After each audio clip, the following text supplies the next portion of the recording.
Greetings and welcome to the Halloween edition of the Sliders Review. Alright, let's address the elephant in the room. I know it's not Halloween. Alright, that's long past. But when it came to my Halloween videos, I ran out of time and I couldn't upload everything I wanted to. So that's why I'm uploading them past Halloween. But if you stop and look at it like this, at some point in time, it's gonna be Halloween time again, October. So somebody eventually will stumble upon my videos and watch it around Halloween time. So yeah, and I'm here today to talk to you about Child's Play 2, the 1990 movie. So I finally got to see this movie. If you ever follow my channel and watch my Chucky stuff, you know I started with Chucky with the television series because I wasn't allowed to watch the movies growing up. And I remember one time I was at my cousin's house and one of the Chucky movies was on. I don't know which one, but it was either one or two. And I remember I was had my head down, but I was kind of looking up to see what was so scary about it and stuff. And I couldn't find anything scary about it. So I just wasn't allowed to watch it growing up. And so I never thought about Chucky and all this stuff until the television series came out. I'm like, okay, I guess I'll try to get into it, see what this big buzz is about. And I absolutely loved the first season. I saw half of the second season. I don't particularly like the second season. I don't like when Chucky goes that comedic route. But then, I think, what was it, 2 years ago, I finally watched the first movie. I had the opportunity to watch this movie years ago, but then, I started to watch it. Then I got caught up and really busy. And then, next thing you know, the streaming app that I had it on, took it off. And now, Tubi has all the Chucky movies on for at least 10 days now. They're going to take them off 10 days from now. And so I'm like, crap, dude, I need to hurry up and watch these movies and stuff. And so, I really enjoyed this second movie. Dan Mancini really was cooking back in, the 80s when he created Chucky and stuff. It's such a fascinating, concept. And it's very brilliant when you think about it. Here you have this man who's a serial killer whose soul is stuck in a doll, and no adult, or really nobody, not even a teenager, wants to believe that this thing is a serial killer. The only person who believes it is this little teeny tiny boy. And of course, because it's a kid and a kid's imagination runs wild and everything, you're not gonna believe that kid until you see it with your own eyes. That is the most brilliant thing you can ever think about. And it's been replicated several times, but there's nothing like that of the classic. And so, I don't understand why they went into the comedic route that they went in later on. Now, I started watching 30 minutes of Child's Play 3, and so far, I don't like Child's Play 3. I think aging Andy up was a big mistake, only because, I don't know, it's just, you can't put a kid in the crazy house, but you can put a teenager there and stuff. And apparently you can put his mother there. So, with the creation of this movie, originally, it was going to start off in a courtroom scene. And it was going to have his mom from the first movie and that detective cop that helped her out. But because of budget, they had to cut that. And then it got put in towards the end of Curse of Chucky, which is really fascinating. In fact, his mom has not been seen since the first movie. Well, technically Curse of Chucky, but still really prominently the first movie. And it's really odd and it's really bizarre, especially now with the TV show. So it makes you wonder, has she been locked up in the crazy house ever since? Because she's technically innocent and she's completely sane, but living in the crazy house is going to turn her. This is why she needs to be brought back into the television series, because what toll has that had on her psyche, And, in all honesty, this was probably the best route to put her character if they plan on bringing her character back, because you don't want to kill her off. And you don't want her to be a parent who abandons her child, you know what I'm saying? So what else could they have done other than put her in the crazy house? And so in the second movie, which takes 2 years after takes place 2 years after the original, Andy is now living in the foster system. And he still believes Chucky is this evil doll. But of course, I forgot how Chucky died in the first one. But of course, Chucky's dead. So he ain't really going to think about it. But he still has a fear of the good guy doll and everything. There's always that possibility that, something like that might happen. And I love how they wrote Andy in this second one. He is the victim, but he's also the hero, but he's also wiser than that of the first movie. He's a little kid who experienced the most horrific thing he could have ever experienced in the first movie, and he has wised up because of it. And he doesn't take that crap. Mostly, he don't take crap from nobody no more. Like little kids and stuff like that. Like this little kid who's picking on him in the movie. He don't take that crap. He ain't hit him back. But he called them microchip. What kind of insult is that? I guess, in the 80s, everybody thought, oh, it's lame to be a nerd. So calling him microchip would be like an insult or something like that. But, I like how they wised his character up. The thing about this sequel that's very smart is that it took the concept of the first one and then it improved upon it and continued the course of it, which was very smart. Because you have Andy, who's more wise. You have Chucky, who's resurrected. And the way they resurrect Chucky is very fascinating. We get to see the process of making a doll, and it's very disturbing, especially the eye part. I don't know if that's exactly how you're supposed to make a doll, or at least that's what they did for the movie to make it more gruesome looking, but it's really disturbing and stuff. And for whatever reason, the manufacturers are like, all right, this supposed doll is cursed. Let's just fix him up and prove that this one and this one only is not cursed, which is kind of stupid when you think about it. It's kind of like, they have several others. Just get rid of that one. Like, who cares? You know what I'm saying? Then that would have ended Chucky, but then you would never have the franchise that you have today. And so, Chucky's only motivation is to get revenge on Andy for screwing him up, and he still wants Andy's body because the rules of this voodoo curse and everything is that he can only be placed in the body of the first person he revealed himself to, which of course is Andy. And so, and he'll live a long life, 'cause Andy is a little kid. But he's also still pissed at Andy. Now, I will say, because this is the 80s, they kind of rushed through some of, the explanation of some things that kind of bugged me. Also because he was writing this movie and trying to write the concept of the third movie, which is why the third movie came out 9 months after this one. He didn't have time to cook properly on the third movie. And so, that's one of the reasons why the movie fumbled. And it's his least favorite movie to the point where he didn't make another, Chucky movie until, Bride of Chucky and stuff. And that was many years apart. And so, I think, what was it? It was 5 years apart or something like that. And so, I would have liked a little bit more going back into Charles' backstory, you know what I'm saying? But of course, that was later for the television series. But it would have been nice to give him some more of why he is the way he is. But the fact is, they kept it very 80s slasher to where, okay, the killer just wants revenge. So, okay, whatever, I can roll with that, you know what I'm saying? And so Andy, of course, is in the foster system and he gets adopted by these two parents.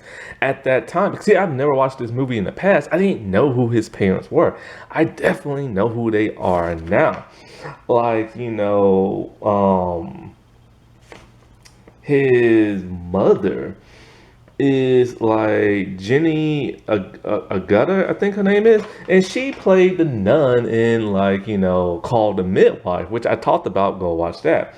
And so I can't believe his father, man, is the dude. Crap, what is his name?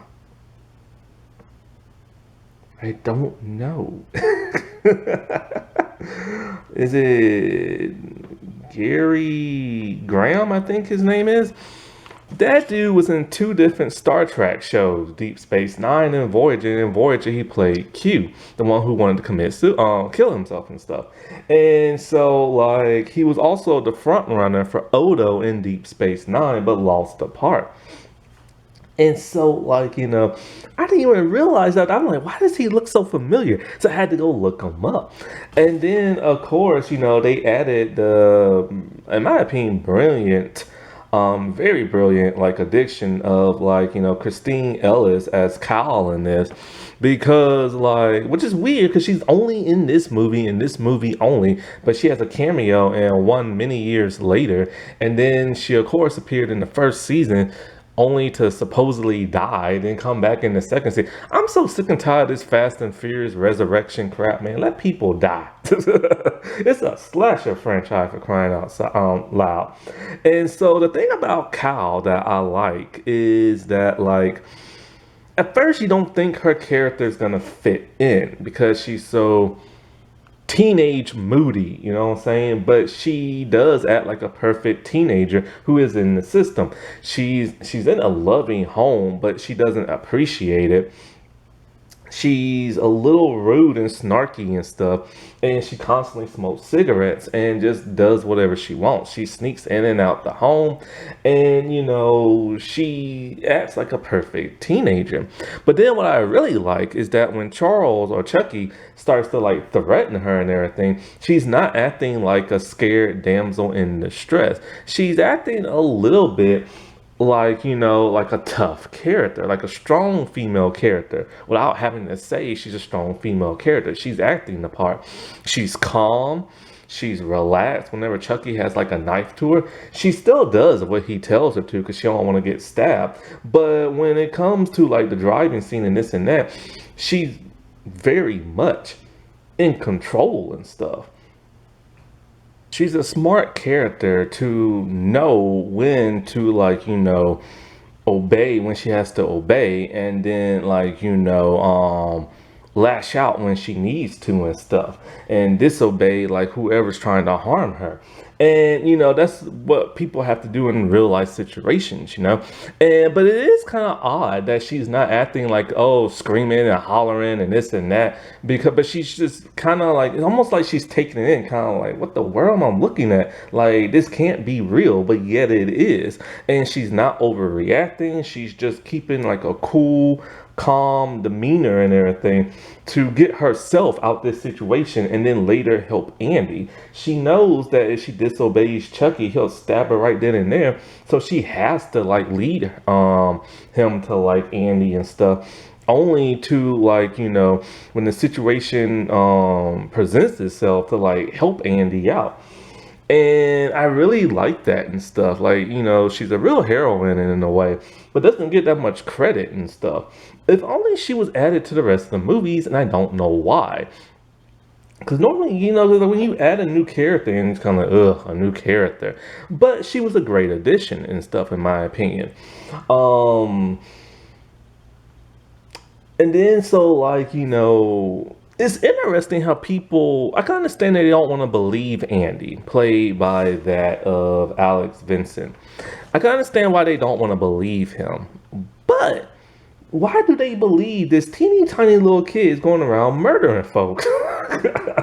That's what I don't understand. And it's like, when the good guy doll is in the house, he doesn't want one, the Tommy one. And so, like, because, he is very aware that that could be very well Chucky. Like, he still has that safeguard on him.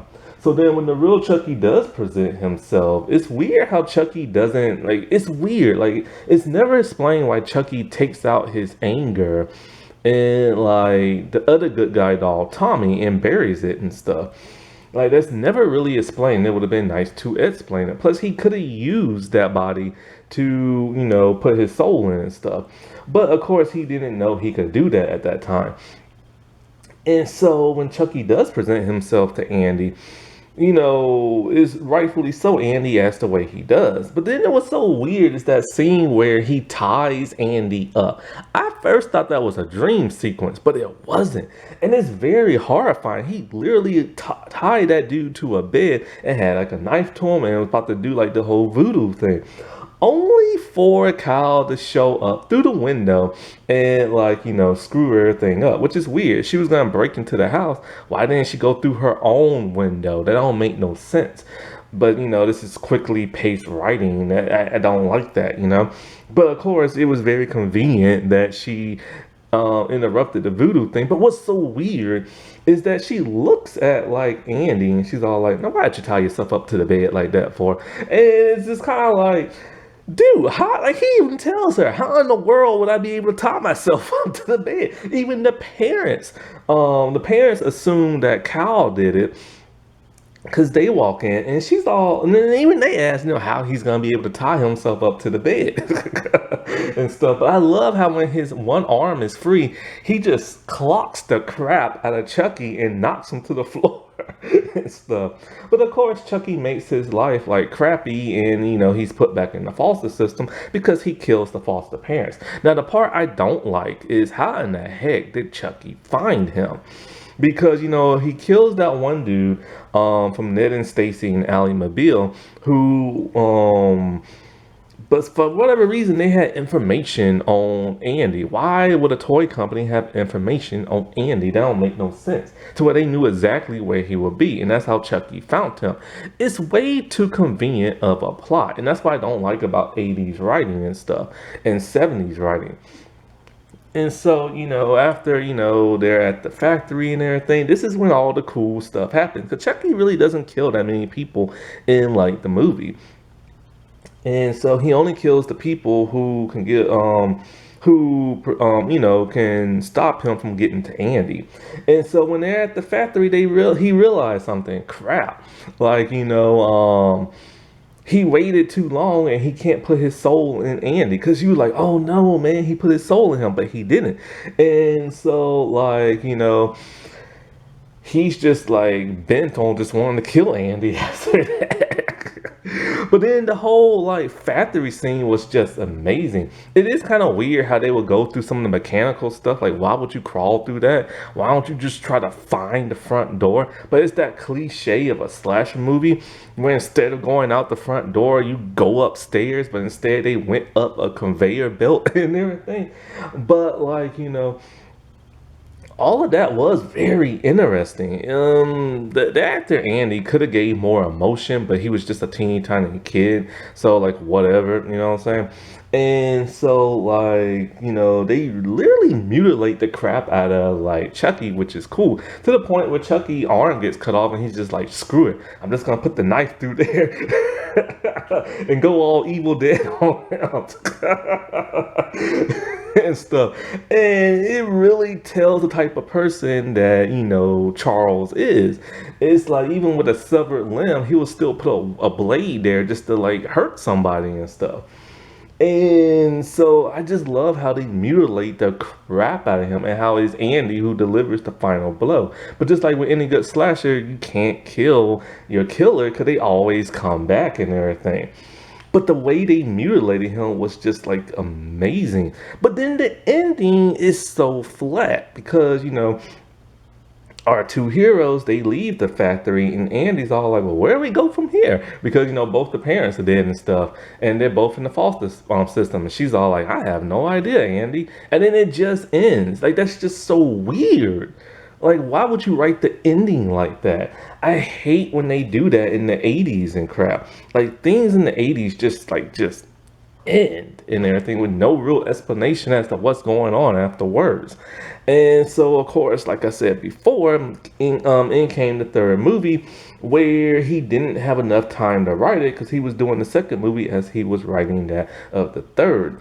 And it's just weird that, like, what was it, like 9 years passed and Andy's now a teenager and stuff, and the factory shut down for those 9 years, but kept everything in there the same without disposing of anything. And then 9 years later, they reopened the factory, and then all of a sudden, the blood drips into like the vat of chemicals, and that resurrects Chucky. So technically, Chucky is just immortal and everything. You just have a little bit of his blood, and you can't get rid of him and stuff.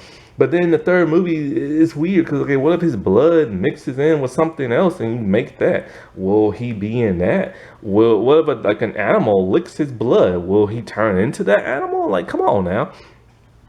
And so, but I will say this about the other actor who played Andy, teenage version. He looked just like Alex Vincent. And so yeah, this was a really good sequel. It's how you do a sequel. I plan on buying this on DVD. It just sucks it took me so long, all these years, to finally watch this movie. That wasn't that spooky. Alright, well, I shall talk to y'all later. Bye.